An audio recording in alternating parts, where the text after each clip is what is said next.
and welcome to the world-famous Dundrod circuit. Today we've certainly got the weather, we've got the riders. Now we're hoping for some exciting racing in this year's Dundrod 150. Bob Jackson's been the man to beat so far, with his winning streak continue at Dundrod. James Courtney's been on Bob's tail most of the season. Could he be number one this time? On the small bikes, Robert Dunlop's back in business big time, and he loves it around here. Now, this is all most riders have seen of Owen McNally this season, but could the up-and-coming Ryan Farquhar finally get a road race win? Let's take a trip round the Dundrod circuit, situated on the outskirts of Belfast. From the start, it's straight away into the flying kilometre, where speeds are nudging 180 miles per hour.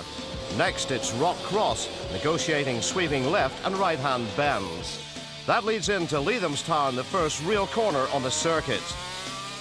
Then it's flat out to the top of the Deer's Leap before the breathtaking drop into Cochranstown. Speeds are down to about 80 miles per hour as they get round Quarterland. And for the left-hander at Ireland's Corner. Then it's up through the gears for the long haul to Wheelers, the highest point on the course. Before heading down through the bends of Turnacrough into the hairpin, before the rundown through Quarry Bends to the checkered flag. First up, it's the Junior Open race, and with the super weather, some very fast racing in prospect. Irish 250cc championship points at stake. Owen McNally had been the man setting the pace in practice. He looked confident, but Moira's Gary Dynes was sure to be hot on his trail. On commentary, George McCann and Harold Crooks. The Chinook House Open race gets underway. The first man to show is the 250 of Ryan Farquhar. The rest of the field getting away now as we go on board with Gary Dynes. Heading towards Leathamstown, towards the end of the flying kilometre. It's Dynes and Farquhar. Owen McNally in there in third place. They reappear down into Leathamstown. Hard on the brakes, down the gearbox to go. Round the right-hander, up the hill towards the highest point on the course. Yes, so Dynes still in front there as they go up the hill towards Tullyrusk, but Farquhar must have a really fast bike, but he is retaking the lead there again from Dynes. So flat out there, you're going to hear the revs peaking there as they climb up to the top. Feather the throttle that little bit as they swing round the right-hander at the top of the Deer's Leap, charging down now towards Cochranstown. We see the second group getting away. In the centre there is number 26, Alex Donaldson, and just going out of shot is Stephen Ferguson. And looking back from James Courtney, we'll see the 750 field who make up the second group. Number 18 is Richard Britton, being passed by Courtney. At the end of the flying kilometre, it's that man Jackson in the lead. On the McAdoo, Kawasaki breaking into the right-hander, followed by James Courtney, number 18, and number 18 there is Richard Britton. We're with the 250 leaders now at Ireland's. They're cranking around the left-hander there, down one gear. Heading up the very tricky part of the course. Yeah, this is a very tricky corner here where they're just come into it. Still Farquhar in the lead from Dynes. McNally still there in third position. So they must really get the line perfectly right around this corner here for the big long uphill climb towards Wheelers. So it's Farquhar at Wheelers, the right knee going out a little bit. In second place is Dynes, third is McNally, and this is the 250 battle. Gary Dynes, number 6, has the front-facing camera, watching the guys in front. They're down into the hairpin, hard on the brakes, down into first gear as they go round the right-hander. You can hear him slipping the clutch there. The revs build up and down again. Up the gearbox he goes. But at the start-finish line, it's Farquhar from Dynes with McNally in third place. Yes, Farquhar's one of the younger riders in this race here. He's still only 21 years old and he's in the lead in this 250 race. They're on lap 2. The end of the flying kilometre again. The rock cross into Leathamstown. His knee absolutely on the deck there as he went round the right-hander, heading up towards the top of the Deer's Leap once again. The 750s come through, led by Bob Jackson and James Courtney. And we're on board with Courtney now. Looking back, he's getting past the slower men in the 250 group as they head down the flying kilometre. We're at Cochranstown with the 250s. Still the same order. It's still Farquhar round Ireland's now, keeping the head down.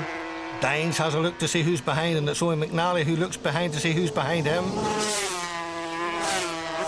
Through the windmill again they go, and it's still that man Farquhar heading for a possible first win at Dundrod. He's round Wheelers safely, heading towards Turnagruff. We're on board with Dynes with that forward facing camera, and look, there goes McNally. He gets through, but Dynes is still sticking to his back wheel as they go round his left hander at Turnagruff, and he's still parked there waiting for a chance as they go down into the hairpin. Dynes is still with McNally, and he's looking for that place on the outside, going for the wide line as they go down into the hairpin. Farquhar's already in the apex. He's going round. Dynes must have got past him because there's a clear road in front of him. So Dynes goes back into second place. We go back now to the 750 race, and it's that man Jackson leading Brian Gardner. Dynes on the 250 again, and McNally comes back once again. So he's going to really challenge the Dynes man for that second spot. Farquhar still ahead. So it's McNally in front as we head down towards the start-finish area. You can hear him slowing it off a little bit, just feathering the throttle once again as we go down through the quarries. Farquhar disappears, McNally right out to the edge of the road. Dynes still there with him, into the apex of the right-hander.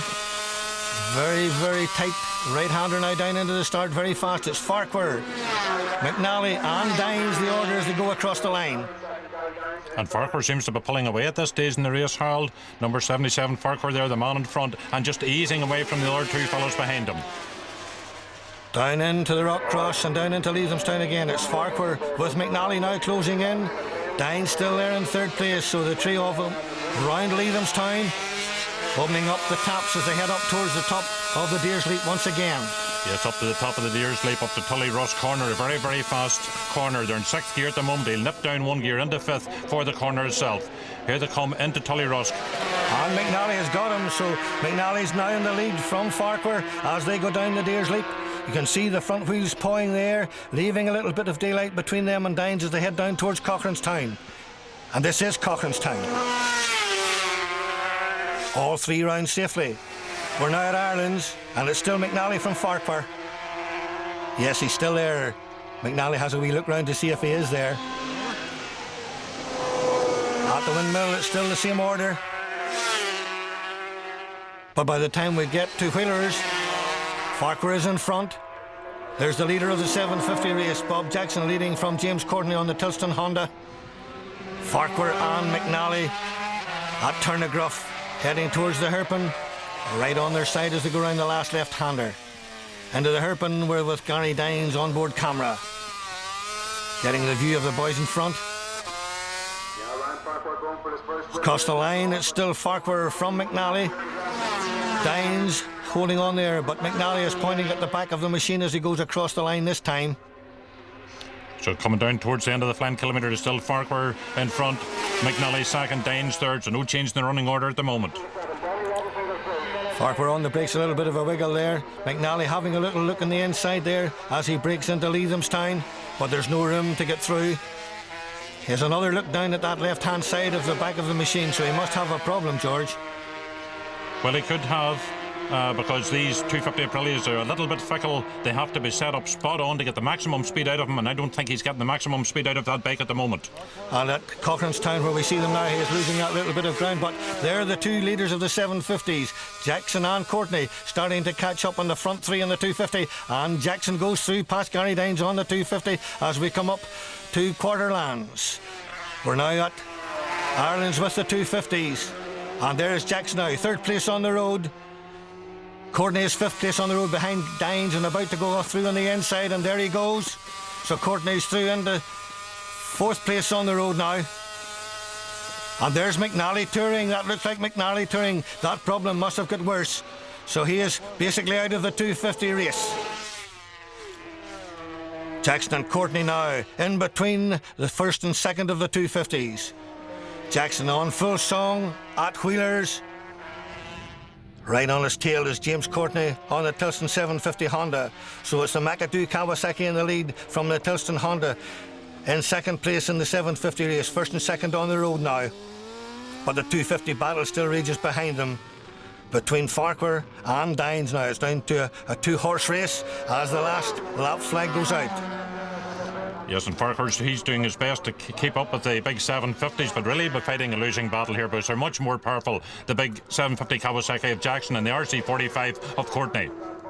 So Britain, Archibald and Brian Gardner having their own private battle for 3rd, 4th and 5th in the 750 race, led by Britain, all on 620s.